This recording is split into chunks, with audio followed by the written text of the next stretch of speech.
I was born in Georgia. I grew up in Moscow. My both parents were musicians. Classical music was always very big part of my life from earliest age.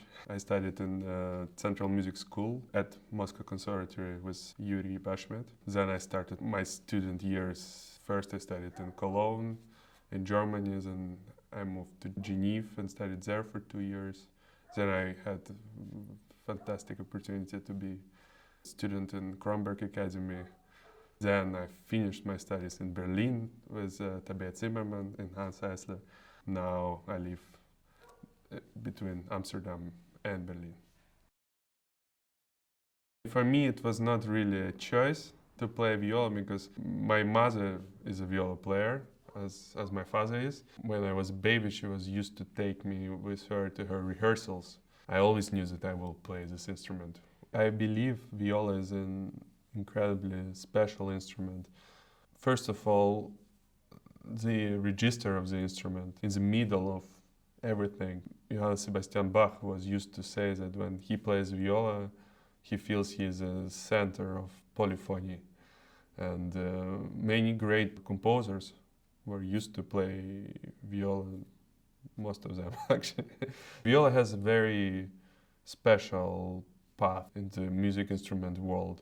It was always somehow in the shadow of violin. One always has to find his own particular way of playing on this instrument.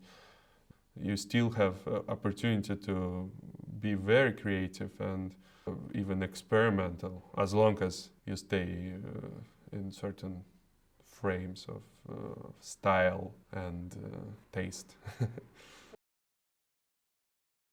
I heard about Kronberg from very early age as well, because my mother, when she was a youngster, I think she done first edition of Chamber Music Connects the World. She knows very well Gideon Kremer, and Raymond knows her very well. I remember when I applied for Chamber Music Connects the World audition, I came to Gideon and I said, yeah, Nina Machuradze is my mother. And it was very funny situation. I think the best thing about Kronberg is that I had this incredible opportunity to play for those fantastic artists, and I don't think there is an institution in the world that provides this opportunity to have master classes with great soloists, basically twice a month.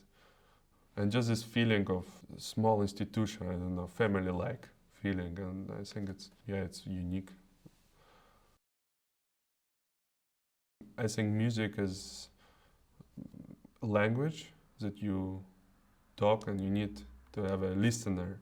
To be able to enjoy classical music, one should also understand this language. It's a certain dialogue even, I would say, where you exchange something, you feel enthusiasm of the audience. When concert is good and you can feel that hall is cold or warm. Also during playing, it happens, it's just some kind of energy exchange, I feel.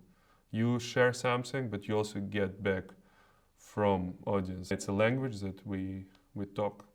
That's what music is about. Yeah, I really like philosophy and psychology as well. I just like to understand how human brain works. Philosophy, at the beginning of it, was in a way psychology. I mean, in antique Greece, philosophy was a study to live the life in a better way. I am really fascinated by this philosophy of Stoicism. It just makes you feel less stress about things you are not in control of. I really like Georgian cuisine, actually. There's this very tasty type of dumpling, which calls hinkali. You eat it by making small hole, and inside there is some type of bouillon that you drink first, and then you eat the meat. It's really, really tasty. I guess to describe myself in 3 words, I would say music as a musician. I will say travels, because I was traveling last 14 years, I was changing my home address every 2 years. And curiosity, because I like to stay curious.